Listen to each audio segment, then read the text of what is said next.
Hey there, commercial construction coffee talk fans. Thanks for chiming in. My name's David Corson. I'm your host. I'm also the publisher and editor of Commercial Construction and Renovation Magazine. This is what it used to look like. Sorry about the halo for my light. Pulling out some archives here. This is January 2021, and I had Jason Sweeney from AAA on the cover. Nice, cool car there. Let's see how big this issue was. This one was 140 pages. Let's see what I was doing here. Oh, I got some old pictures in here.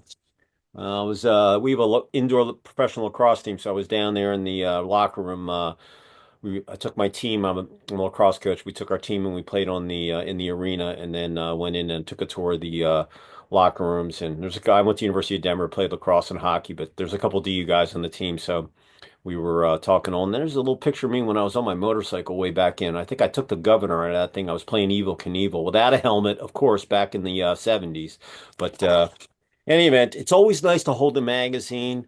We haven't. I went digital completely in August of 2021, so this was one of the last couple issues that we did. But it's always good to see what was going on 4 years ago, and haven't looked back. Don't miss the post office, the printer, and went digital. And last year we had just under 49 million people hit our website consuming content. So all of you out there that are consuming our content, looking at the magazine, the podcast, and everything else that we do, you're all gold in my eyes. So I really appreciate it. So happy TGIF to everybody. Valentine's Day, and the weekend is upon us. I've got University of Denver. We're playing, I think, Omaha tonight, and then lacrosse is playing Utah tomorrow. So I know I'll be on my laptop watching some games, and just a beautiful day here in Atlanta. We've had pouring down rain the last couple days. The lake's at full pull, and the grass is going to start turning green here eventually. But old man winter, I know, is going to throw his head out there with some cold weather, but it's fairly nice out here. Just a beautiful day, and we had a really couple weeks of cold weather, but it's been really nice the last couple of days, even when it was raining. But like I said, we'll still get a couple of days of cold weather, and but spring is coming, probably in about a month, and then the pollen, and then the dog days of summer and the heat in the south. So uh, with that, got a gentleman up in Western Carolina. His name is T.Shane Johnson, and he's a Marine vet. He's also a speaker, author, and he also works with his daughter on Big Guns Coffee. Shane, say hello to our listeners out there on Commercial Construction Coffee Talk. Yes, sir. Hello, everyone. Pleasure to meet you. Yeah, and what town are you in Western Carolina? Are you in Asheville? Try Or? Tryon, just a little outside of Asheville. Yes, sir. Yeah. Yeah. So before we got on, we were talking about the devastation and so forth. Shane, you're living up there. So just give our listeners, you look on the news and they just forgot about it, and just tell people what went on up there, just from your own experience, because you were there. Yeah, I mean, I like we were talking about. Fortunately, growing up in Florida, I won't say you can never really get used to a hurricane, but at least you kind of understand what to do and what to prepare yourself for. I think the difference being up here like we talked about, the trees aren't rooted in the ground as all the way down. They're kind of surface level, so we had a lot of pop trees. And of course, in some of our favorite towns, they got completely wiped out just due to the fact that the water just came in so fast and so quick. There was a lot of independent small businesses here just because we live on the outskirts and we have small mountain towns. So you don't have a lot of chain places. So you get a lot of business owners that got crushed quite a bit, a lot of homeowners, a lot of flooding, just a tremendous amount of flooding. I mean, even now, again, you don't see it on the news very much, but you drive through and you see tons of trees snap down, things still tore up. I mean, it still looks like a war zone, for lack of a better term. And my only concern is thinking, this summer with all of that brush down, if we go through a dry spell and there happens to get a fire run around or something of that nature, it's going to be kind of hard to control up here in the mountains. But the community, the good thing I will say about the community in the mountains is everybody pulled together. They stuck together. I know the day that it happened. Well, let's say the day after it happened. I mean, all of us, a lot of military up here, we were together riding around trying to get people out of homes. Swimming in the water. Rescuing bodies, doing whatever we needed to do to help out the community. So it's definitely a tight knit community. It was good to see that part. They take care of their own up here. Yeah, a bunch of my buds, they went up there with chainsaws and helped clean up in the local church. We They got blankets and tents and all that stuff, and I haven't forgot about it. I was trying to figure out, what I was going to do, and I'm only one person, but like I said, I had done a couple of events up at the Biltmore, so I'm very familiar. It's only a couple hour ride up there. Beautiful ride from where I live up to the Georgia, Western Carolina border. And if you're on a motorcycle, it's an awesome ride. You go through the hills, up and down. It's a great ride. But just seeing some of the pictures and the devastation, people don't understand. You see it on TV, but when you go and see it in real life, like I was in 9/11 in New York and I flew back a month later, and you just can't imagine how big that area was. People think it was just a couple of buildings, but it was massive. And Yeah. here, Asheville, just some of the video I saw, the river going down, and I mean, I'm very familiar with it, and just amazing what Mother Nature can do with her fury. But I'm glad you made it through. What did you ride it out in your house, or did you? We did, yeah. Well, so we were trapped for probably about 3 weeks, because one, we didn't have any power, and because where we lived, we were surrounded by the Green River. So the Green River pretty much kind of covered us. And to get, a lot of these homes, you're up on a mountain slide, you got a valley down, and then you got a river that runs through. Because of where we lived, the river covered all three outs. So the water had raised so fast, probably 30, 40 foot. I mean, it came in so quick that you didn't have access to get out. And again, the expectation was this was just going to be a storm. You didn't think, oh, this is going to be a 30-foot, surge of water coming through that you're not going to be able to get out. And, we were prepared. I mean, a large, one of the pros of being a Marine, you're pretty much prepared. We had all the things, we had food, we knew we had all the resources, expected power to go out, all of those things. But, we set it out. It was just like somewhat of a glamping experience, just being back in infantry again. Not necessarily my family thought that was the case, but Yeah. for me, anyways, it wasn't that bad for us being in there compared to a lot of other people. A lot of other people lost everything. I mean, there were homes sitting in the river. And then once we got a handle on it, we were able to get out and everybody gets, squared away. Then we went back in. I think probably if I had to say the thing that didn't catch the news much was the body recovery. That was a big one. I mean, me and probably three other military guys with helicopters that were coming in, spent, I would say, quite a few, maybe 2 or 3 days just working on rescuing bodies, cadaver recovery. So it was pretty bad. And even still now, you'll ride up to Lake Lure and they're doing a great job pulling it back together, but there's still quite a bit of damage.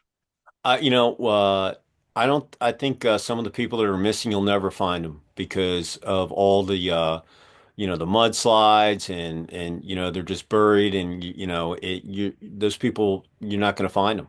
And am I right?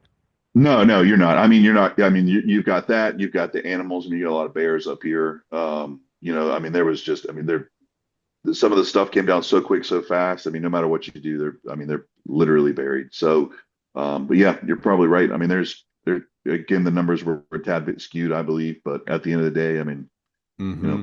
it is what it is. Yeah. Well, my heart to all you up there, I haven't forgotten about you. And, everybody else is on a 24-hour news cycle and something else is happening. But I have definitely have not forgot about Asheville, have fond memories of all the events that I've done over there up the years and just a beautiful area. If you've never been to Western Carolina, you're missing out because it is beautiful up there. And, Appalachia, the mountains, the rivers. Just a really cool place, and you guys will pull through. You'll rebuild, and hopefully, you'll maybe the building components that they come in there, they'll be able to figure things out. Just like in Florida, look, if you have to build your house up on stilts, that's the way. I'm from up north, so all my friend, anybody that builds in the down on the Jersey Shore, everything's got to be 12 feet up on stilts, so you don't get the storm surge. And then hopefully the roofing companies and some of the framing companies can figure out a way that a building can withstand, 300-mile-an-hour winds, and you can ride out these storms and be safe. And uh, I always like to try to turn a negative into a positive. And we're in construction, so we know that all of that stuff's going to get rebuilt. However, the building codes need to be improved and the materials. So when Mother Nature does throw the fury, that you're able to be safe and be able to weather that and make it through. And in Florida, you could have a house that was older that got wrecked because of either wind or a flood, and the house that was new next door, it had all that, and not much happened to it. So it's Yeah. it's the nature of the beast.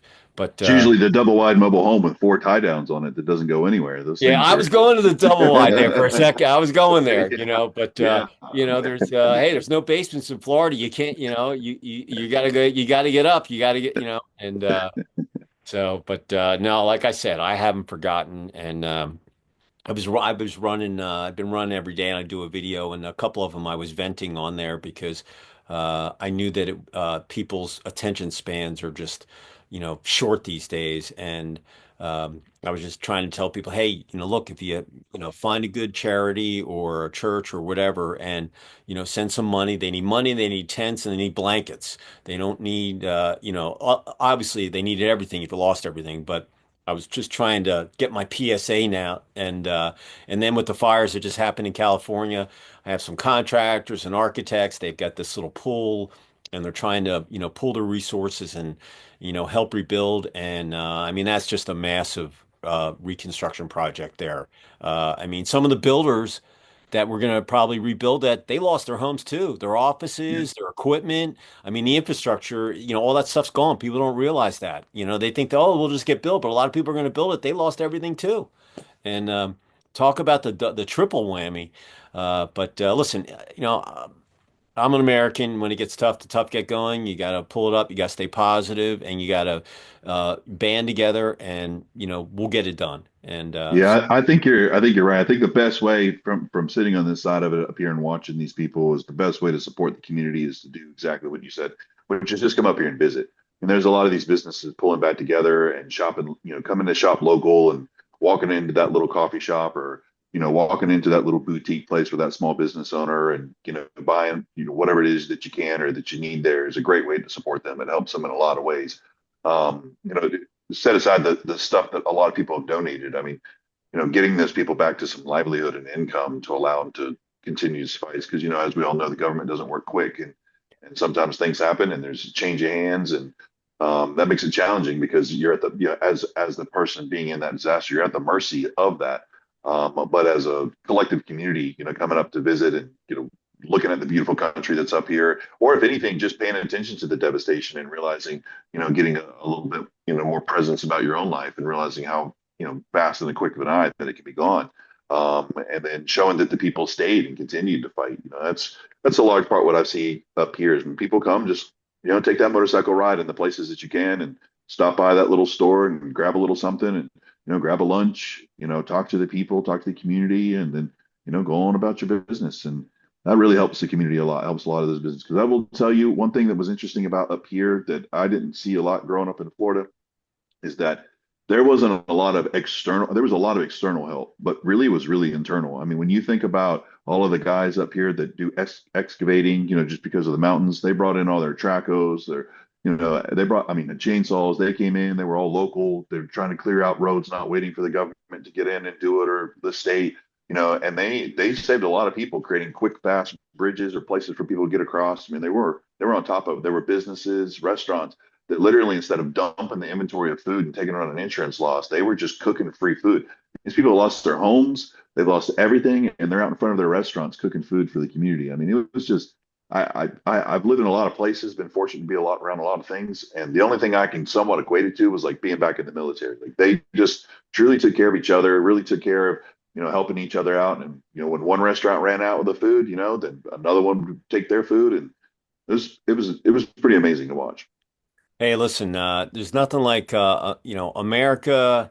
Listen, everybody's got skeletons in their closet, but the one thing is when disasters happen, people pull together and you help thy neighbor, as they say, and it's good in those tight knit communities that people they look out for each other. So, listen to Shane. If you haven't been up there, take his input there. If you haven't gone up there, go up there because these people, you don't think that a little $5 cup of coffee or whatever, it goes a long way when you've lost everything. So if you get a chance this spring or this summer, and go check out Western Carolina. It is an awesome place, beautiful. And like I said, if you're gonna ride a bike up there, man, from Atlanta, the road is awesome to get up there. You go up the mountain, you come down, it's winding. It's a great ride. So. Well, Shane, we're going to do your interview in three parts. You'll tell your story. I know you grew up in Florida, but you can tell your story from Florida to the Marines and what you're doing now. And then we'll talk about lessons learned from the roller coaster that we've all been on over the last 4 to 5 years. And then you'll leave positive thought, your contact info, and then we'll close this out. So, with that said, the floor is yours. Tell us your story. Yes, sir. Well, yeah, I grew up in Florida. It's always funny as I say two-part, when you grow up in Florida, you grow up in the country or you grow up in New York. Yeah. It's funny because a large part of my life growing up in Florida, my family raised beefmaster cattle and we grew oranges. So it was very much the country life through and through. I mean, I literally probably, I guess I lived maybe 12 miles from my school. My grandfather owned about 365 acres for the cattle. Our family lived on the backside of the property next to a river. The irony of flooding is we grow up a river in Florida, it floods all the time, the Peace River. So, I can't tell you how many times, I've swam out of my front porch and went to school in the morning because there was so much water in there. And, so it was an interesting experience to grow up in that way. My father was, a single dad, had my younger brothers and my sister and, a hard worker. And we just, we grew up in a single wide trailer in a small little town and in the middle of nowhere. And it laid the foundation for a lot of things. But like a lot of us that join the military, we want to get out of a small town and maybe college isn't the option for us or, our style of being able to learn. And I had the opportunity to earn the title to be a Marine. So I joined the Marine Corps and around 98, right out of high school, probably about 3 days after I graduated, I went right into boot camp and, headed out. And it was amazing time. I was very fortunate, graduated top of my class. I was promoted pretty fast within the Corps. Within at least the first year, I was already made it up to Lance Corporal, and I was with 3rd Battalion, 4th Marines, and as an infantryman in 29 Palms, California, which I loved. I would never want to be stationed East Coast being a Marine because it's just always wet. And then when it's cold, it's wet. And then it's just hot and then it's wet and it's humid. And when you grow up in Florida in the swamps, you just get a little tired of that. So they threw me to California and it was that dry heat. And Yeah, dry the heat. heat, the heat did not bother me at all. And I loved that there was no humidity to that. So I'd rather have sand in my gear than mud in my gear. So it was Yeah. it was a good experience. I really enjoyed it. I mean, it's again not the best duty station. It's probably one of the worst ones to get stateside, but it was a lot of really great training. I met a lot of really great people, and then I was with them for about a year, year and a half, and then I switched over to First Reconnaissance Battalion in Camp Pendleton. I wanted to be a Tier 1 operator, so I joined that unit and went through their program. And then I went over tour, came back. Of course, 9/11, I was in during 9/11 when 9/11 happened. About the time that everybody was getting ready to deploy out again and go through everything, I was targeted by MS-13 gang members in Southern California for attempted murder, for gang initiation. They hit me with a car on a motorcycle. I caught the corner of a brick house at about 45 miles an hour, broke all the bones in my upper body. All of my major organs were cut and lacerated. My ribs Ooh.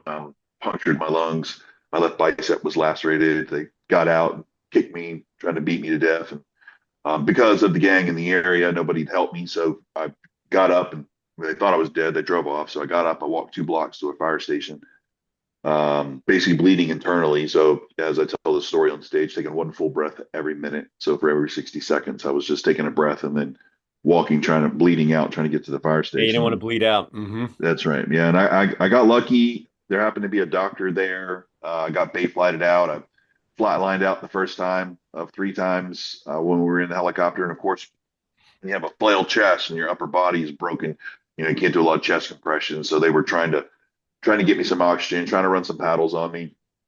We got to the hospital, flatlined out again. I was gone for quite a bit on that one. They brought me back, got me into the hospital, intubated me. I flatlined out again. That one I was out for so much to the point that they called back to command and let them know that I had not made it. But I came back and yeah, spent probably about 8 months in the hospital, rehabbing, getting myself back together, learning how to walk, talk, and breathe again. Right around that time, 9/11 was pushing pretty hard. A lot of guys were deploying out. I was at the end of my enlistment term by the time I had got out of the hospital. Tried to reenlist to go back with my unit. I was back somewhat operational at that point. And then a gunnery sergeant that I was with wouldn't let me reenlist because he didn't want me to go through anything else already again what I went through. So I got out of the Corps. Not medically at the time. I didn't know that I could, so I got out, got into sales and mortgages, was kind of my foundation. Tried to go to school, didn't really work for me. Ended up getting into the mortgage industry and banking and finance. And I don't know, I think I just applied the same type of military tactic in the sense of just outworking everybody and continuing pushing forward. And I rose up, to the top and built my own company when I was 26 and did about 300 to $500 million a year in sales at that time. Starting to build a company, put things together. And I was a really good salesperson. I was a really bad entrepreneur. It took me some time to kind of learn the difference between the two and what parts I should have played and what I could have played, and learned a lot of lessons. Great, a lot of failures, but a lot of really great lessons.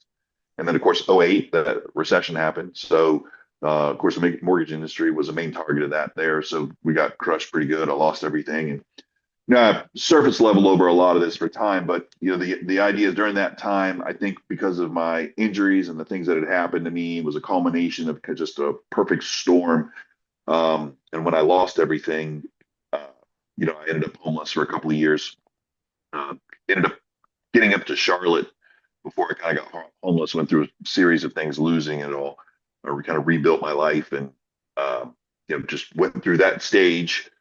Then I rebuilt again, built another company from a Dunkin' Donuts, free Wi-Fi while I lived out in the woods.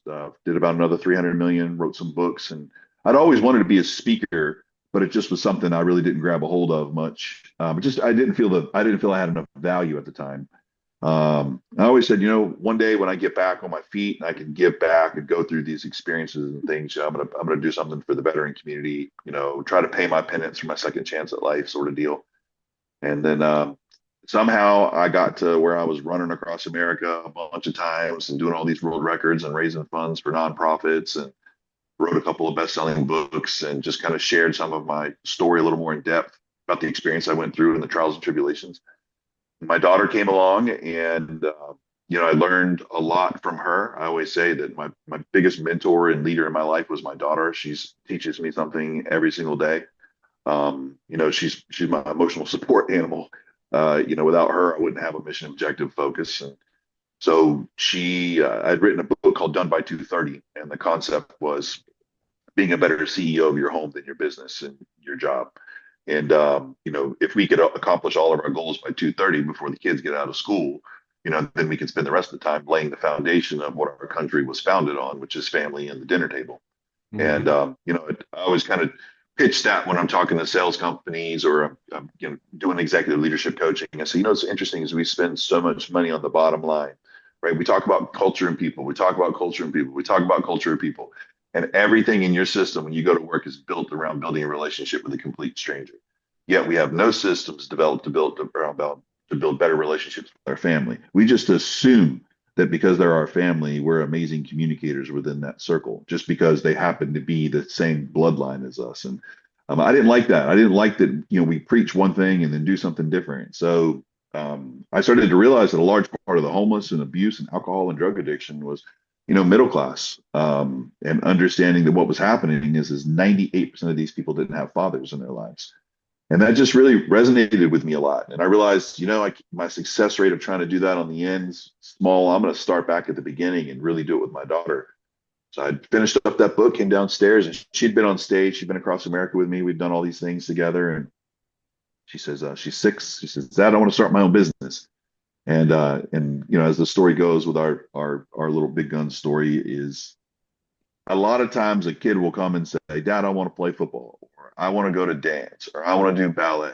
And of course, we follow that same model, right? We're like, all right, well, we're going to get into it. We're going to follow you with sports, and you're going to have that possible 1% return of success of going off and making all this money. Other than that, you're just going to wear and tear on your body. We're going to be stressed out having to go to games every Saturday. We're going to pour tons of money into this program, and then you'll never really be able to use it. But it'll be a great core foundation for leadership when you go get a job.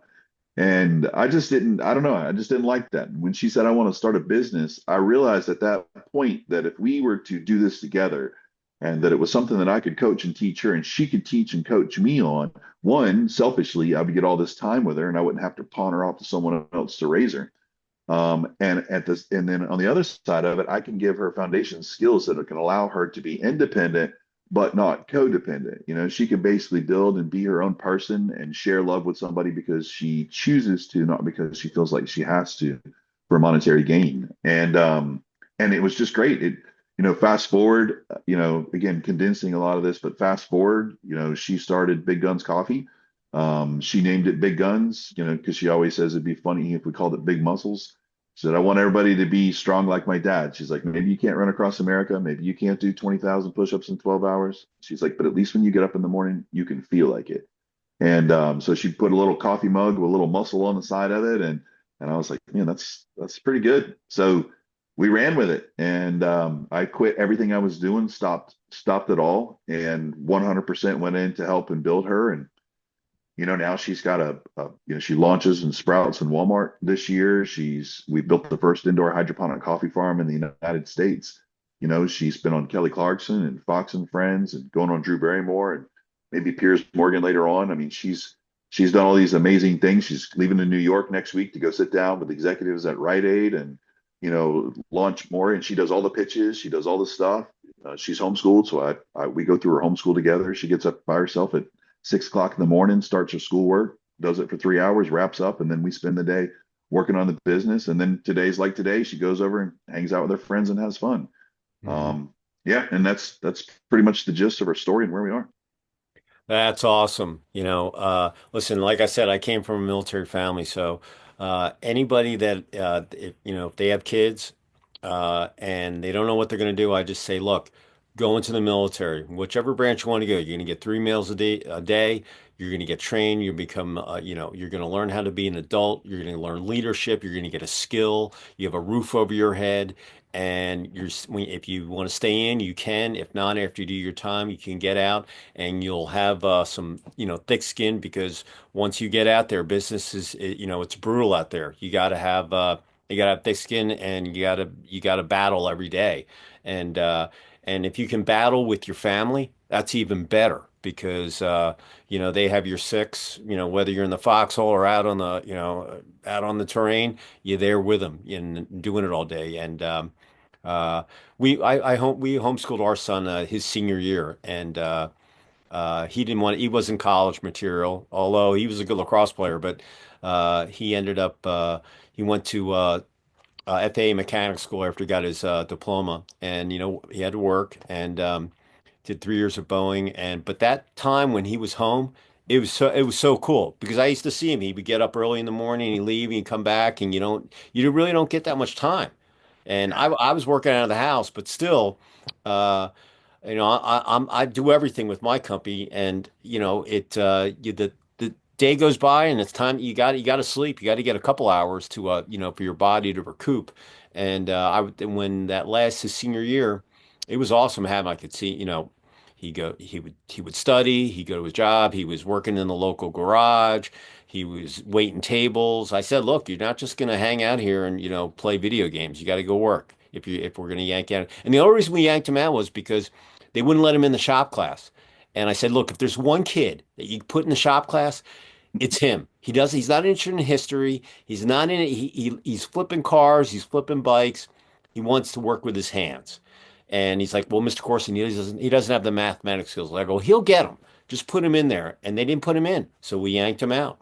And I went to the local garage guy he's third or fourth generation and master mechanic. I said, "Jeff, you got to hire my kid." And so they he went into the garage and worked. And first he was going to be an auto tech, but I said, if you don't own your own shop, you're not going to make any money. And he goes, well, I'll be a motorcycle tech. I go, well, you got to do it someplace warm where they ride all year. And uh, and then we took the tour of the aviation facility here locally. It's called uh, uh, AIM, which is Aviation Institute of Maintenance, and learned everything: welding, woodworking, avionics. I mean, anything you want to know about a jet engine. And 2 year program, came out, got job offers, and it was the best thing that he ever did. And he did 3 years in Charleston, South Carolina, and then came home for 2 months after he left Boeing after 3 years, and he worked for a local at the corporate airport. But I know he didn't like it. He'd gotten a job offer from FlexJet down in Dallas, and that's where he is now. And but like I said, that his senior year, it was the best time to have him at home and to be able to spend more time. So people just don't realize how time goes quick, and before you know it, it's over, and you look back and you're like, man, I wish I would have done that, or I wish I would have spent more time and do those kind of things. So that listen to your story, man. I can't that right from the heart. That's an awesome gig. And listen, we thank you for your service. All right. You put your life, you swear an oath to the Constitution, but hey, when they call you, you got to go, you got to go, and you don't know what's going to happen. And uh, so, Yeah, I think well, thank you for being the American worth fighting for. So it's I tell people all the time. People say, "Well, what can we do to give back, and how do we give that?" And I say, I think I can't speak for all veterans. I say for myself, from my experiences and things I've been through, is that you know there's nothing worse than going and sacrificing your life and then coming back to people who don't live life to the fullest. That's the difference. I don't care what your agenda is or what your party selection is or anything about your personal life whatsoever. I have no, that doesn't affect me at all. What I care about is whatever you do and whatever you want to be happy, enjoy it, and live it. Because that's really that's what America is. It's a melting pot of people with their own rights and freedoms to choose to do whatever they want to do. If my daughter at 6 years old wants to build a business, she lives in the best country in the world where she can go build a business. And people like you and other platforms will get on and support and talk and help her and do whatever. It's not like that in other countries. She has a voice. People respect her.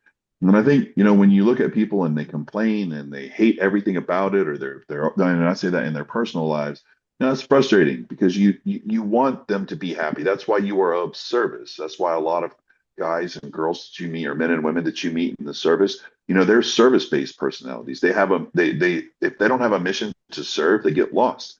And I think, when I talk to people and they're, well, I don't, it's like, look, man, wake up. Go enjoy your life. Spend that time with your kids. Like homeschool them, play with them, have fun. Don't follow the system. Go out and laugh.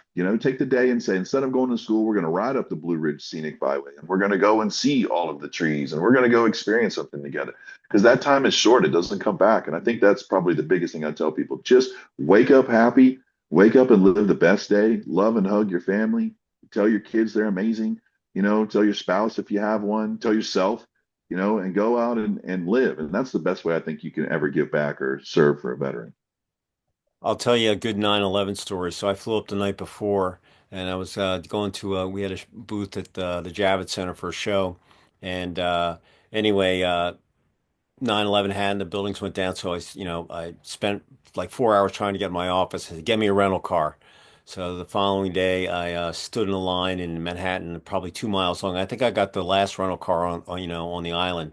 And I was there with my rep. My other rep was from LA. He hitched to Columbus, and a couple days later, he got a flight back to LA. But anyway, so we drove. I went from New York to Raleigh, and right when I got down to Raleigh, there was a New York cab, and I'll remember this the rest of my life.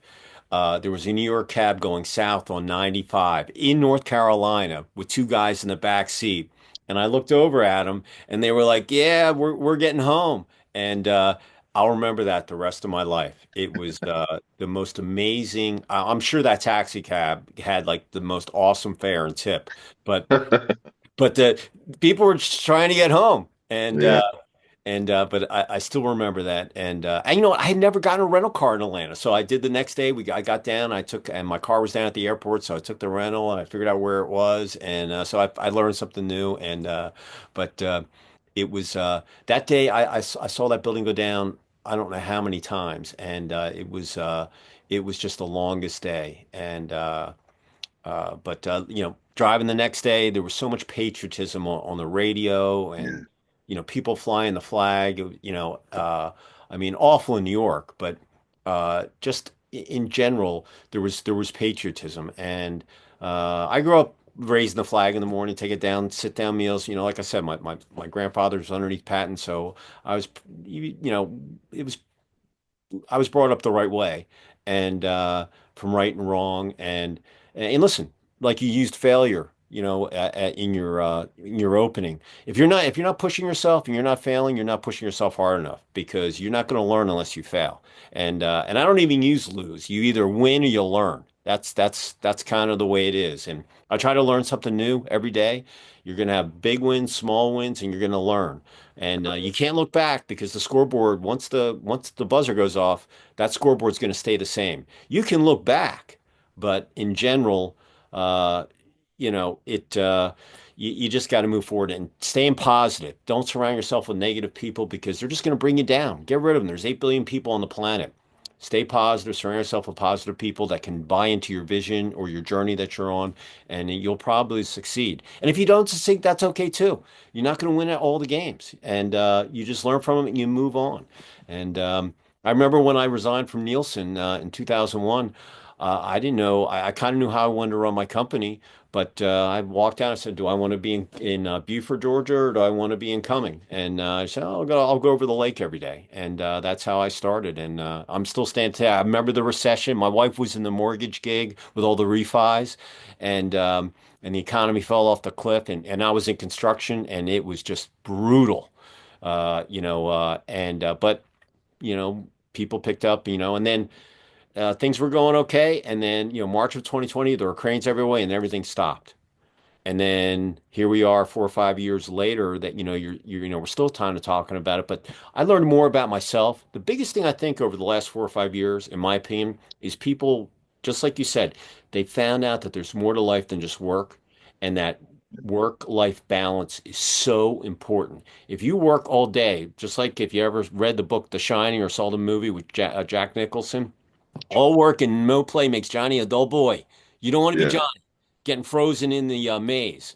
So uh, I always kind of say, you know, look, you know, and I'm 62, so I only have so much time left on here, and you got to make the best of your time because you can't get it back. It's Yeah, just, that time was, I mean, that you're right. I think for me, it showed how much of a rigged educational system the platform is. I mean, you know, when you look at the fluff of the time, the kids being in school and how it's robbing, you know, we as again as a country and as people, you know, family, it's robbing us of our time by separating us with all of these different things and allowing us to not be unified and together. And then that's allowing different messages to be sent and different teachers, through your children, through your family, through, I mean, I read a thing the other day that talked about that the reason why the traditional housewife was erased to compete with the working man was to have double taxpayers. And what an interesting thought process when you start to think about how much, 1984 starts to kind of resonate a little bit, and some things start to kind of play in factor because when, I was very naive into the system, and then when, that time happened, and all of a sudden my daughter was on a Zoom call, and she had just started preschool, I guess kindergarten, and I had realized, for one, how much she was being held back because of, the way the system needed to be equal distribution when it comes to learning versus learning based on each person's level and ability.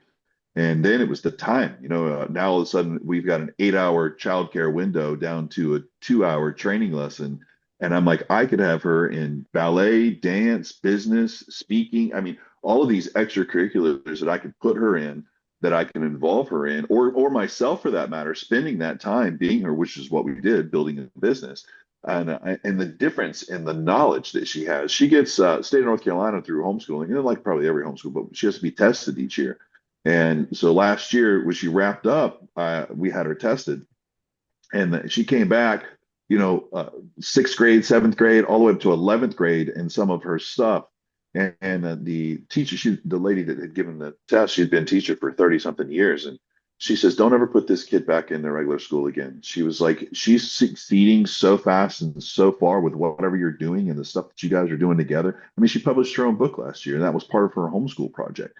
You know, and she said, I want to do a book. I said, okay, well, let's make it part of English. We go through, and I had her type it. I said, look, there's parts about a book. I said, one, the hardest part for most people is they think it has to be perfect, right? They think they have to write it perfect. I said, just write. It's just like Sylvester Stallone says when he did scripts, just write it. Who cares if it's wrong? Who cares if there's misspelled words? Who cares if there's punctuate? Just get through the series of writing it so that you can get the accomplishment. I said, so you just write it however you want. And I said, and we'll publish it exactly like that. Because I want people to see that this is a 9-year-old girl that wrote this and she published it. I said, then let's walk you through how we do it. Let's talk about talking to the designers. Let's go through and type in and get, our ESN number. And let's go through this process. And I mean, she literally learned how to publish a book. Most people think of it in the sense of like, oh, she published a book. It's like, no, no, no. She learned how to not only publish it, but to understand the systematic approach to it. Then learned that publishing is just the first part. You have to sell it. You have to get out there and market it, and you have to exchange it, like selling cassettes out of the back of your car. And I mean, that kind of knowledge is stuff that we as entrepreneurs beat our heads against the wall years trying to figure out and have to make all these mistakes. And here we are as parents. There's that beeline, and she would have never learned this. She went all the way through high school, up until college, until maybe she specialized in something that gave her just an inkling of that.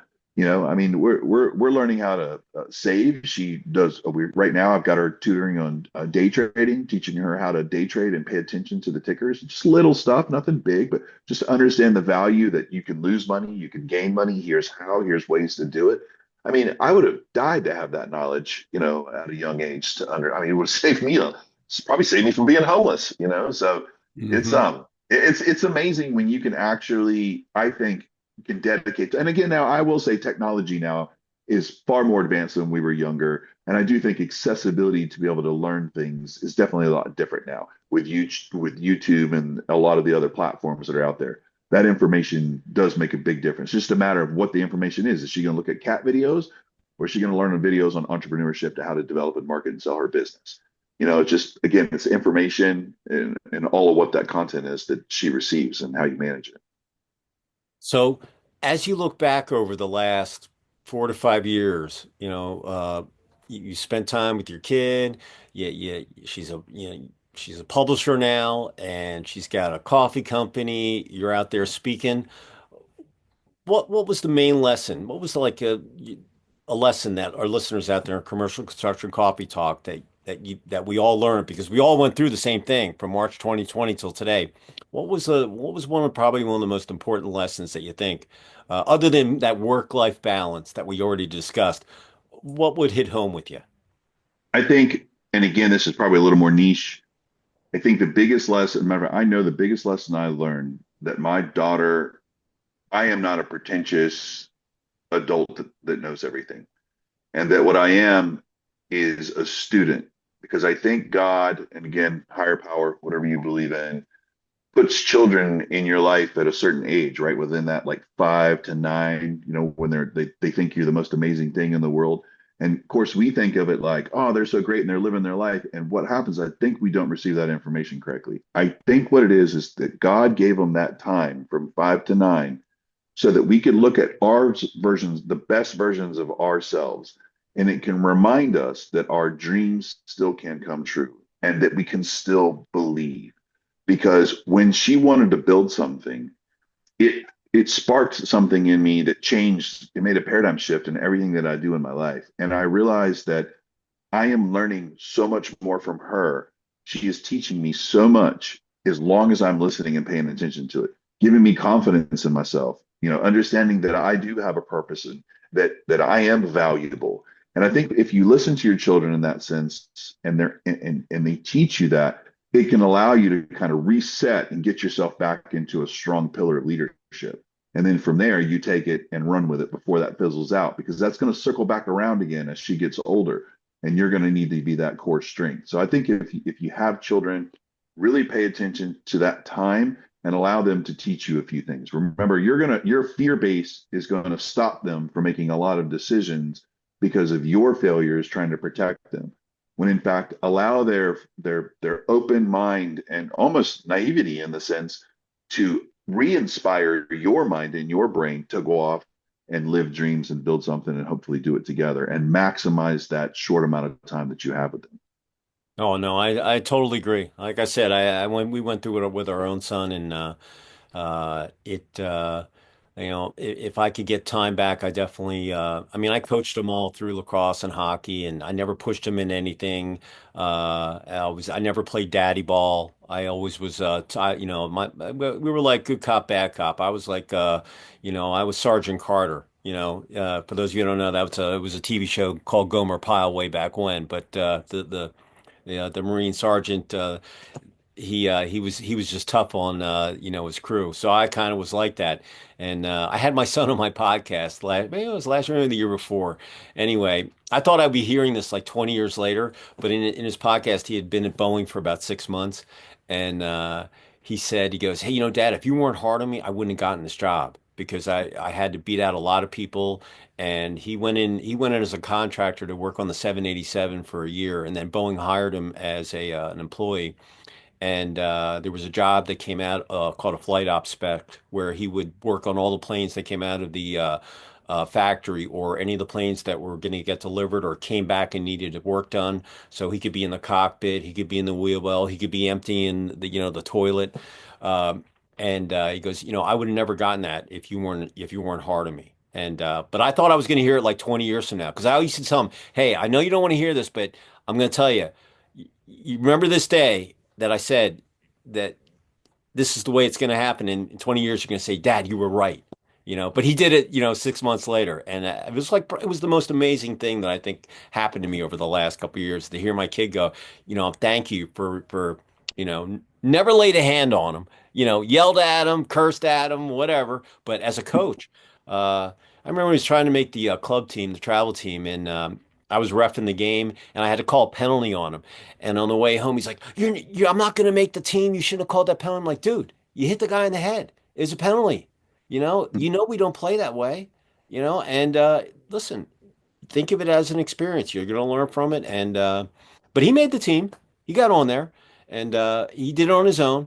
But he was bummed out that I called, and he hated me probably for, well, until he made the team. But for that 24-hour period, boy, did he didn't like me, But and my wife's like, "You shouldn't have called that penalty." I'm like, "Babe, it's just not the way you do it. You can't play. You can't be a daddy ball. You can't be a helicopter parent. And you're gonna once they're out of the nest. My job as a father, in my opinion, was to make sure that he had thick skin, and when he's ready to leave the nest, that he's going to be able to handle it out there. And believe me, getting beaten up on the lacrosse field by bigger guys and welts and all that stuff, that's great. Teamwork, sportsmanship, learning how to win and lose, make mistakes. But once you get out in the real world, in the business world, in real life, that is war, as far as I'm concerned. It's a battle every day, and if you can't handle it, you got to dig deep and figure out a way that you can handle it. And so you and I are right on the same, on the same wavelength.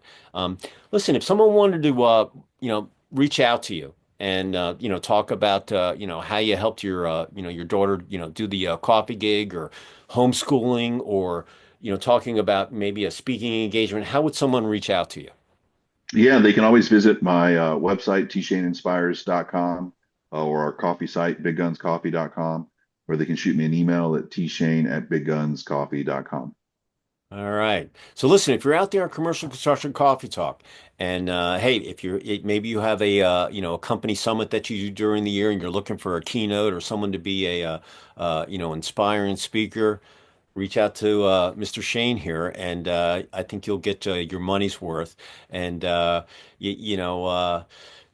like I said, the day you stop learning is the day you should go do something else. So, this man, he's seen a lot, and getting beaten up and flatlining, even just that in itself is, I don't want to use the word entertaining, but that's a vivid scene of just life in general. And I'm glad you made it, because Yes, sir. you know. And listen, if anybody wants to reach me, I'm at David C at CCR-mag.com. And hey, listen, Shane got on here because his publicist sent me a press release, and I looked at it. I saw he's a Marine. He, entrepreneur. He's got the coffee gig. He's an author, and so that's how he got on here. And so as a content creator right now, I look at data all day, press releases, content. It's very tough to get in the magazine, but we post stuff on all the platforms. So don't judge a book by its cover. Send it to me. We'll find a place for it. We post it. We make sure it's indexed, SEO compliant, all that stuff. SEO engine optimization. That's how Google finds you on the web. And we give the URL. It's a win-win. You share it, and it's like playing the lottery. If you don't buy a ticket, you can't win. So if you don't send me something, I can't get you on the podcast. I can't get you on the platform. Hey, and you might even make it into the magazine. So definitely, send that to us. As we finish up here, just a couple of things. If you're out there on the construction site, we want you to be safe. All right. We want you to get home, be able to have dinner with your spouse, your husband, your wife, your partner, your kids, your pets, whatever. Have some fun and then get some REM sleep and be able to go do it the next day. Number two, it's still winter. It's warm down here, but I know the old man he's gonna give us a cold. But you got to stay liquefied. That's the athlete in me. You got it. If you're drinking water, put some electrolytes in your bottle, but stay liquefied because when you get dehydrated, you make mistakes. You get headaches, you don't feel good, you don't get good sleep. If you stay liquefied all day, uh, you're just going to sleep that much better. You're going to have a much better day the following day. And last but not least, hit the like button so people can find this episode out there on the wild wild web and find out what Mr. Shane's been talking to us for about the past 45 minutes and so. So as we finish up, Shane, any last words, of inspiration or for Valentine's TGIF on this Friday? Yeah, my favorite one's always, no matter how tough it gets, just keep your feet moving, no matter Yeah. what. Yeah. I always listen, last year I ran 5 to 7 miles a day, every day, did a little video, did a little positive thought. And I thought if I did a minimum of 5 miles every day, I would have ran 682 miles at 1,682 miles, which was from Atlanta almost, depending on where you were going, to basically Denver, Colorado. So I ended up, I think I went a little under 2,100 miles when it was all said and done. Some days I did seven. So, it was an amazing ride, and last year. Now I do a word of the day. So when I'm done here, I'm going to go put my running shoes on. I'm going to go out in the asphalt, and I'm going to go sweat for an hour and a half, and do my video. And after hearing your story about getting beaten up and all that, I'm gonna figure out one. I don't know what it is. Determination. I don't know what I'm gonna pull, but I'm gonna take your story. I'm gonna find a word that fits what I just heard, and I'm honored that I heard that story from you. I want you to know that. Yes, So sir. yeah. So everybody, listen. It's Friday. It's TGIF. Go have a great weekend. Leave it all out there. If you don't have to work, don't. And you got the next week is waiting for you Monday morning. But the bottom line is enjoy yourself, and you earned it. And if you're still working out, if you're still working right now, you eventually you're gonna get you're gonna get it off time and enjoy it. And make the best piece of your time because, like I said, you can't get it back. So with that, Shane, say goodbye from Western Carolina. Yes, sir. Well, thank you, everyone. Thank you for the opportunity to be able to share our story on your platform for all you listeners. Keep your feet moving. Yeah, absolutely. Strong, finish strong with momentum and keep them all moving forward. I'm right there with you. And I'm going to sign off from Sugar Hill, which is just below the Beaufort Dam on Lake Lanier, about 25 miles north of downtown Atlanta. And everybody have a great rest of the Friday and the weekend and the remainder of the year. And we will see you next time on another episode of Commercial Construction Coffee Talk. Shane, if I get up to Western Carolina, Asheville, Tryon, I'm going to look you up. All right. Yes, sir. Please do. All right. Sounds good. All right, everybody. We will see you next time. Have a great weekend. Cheers.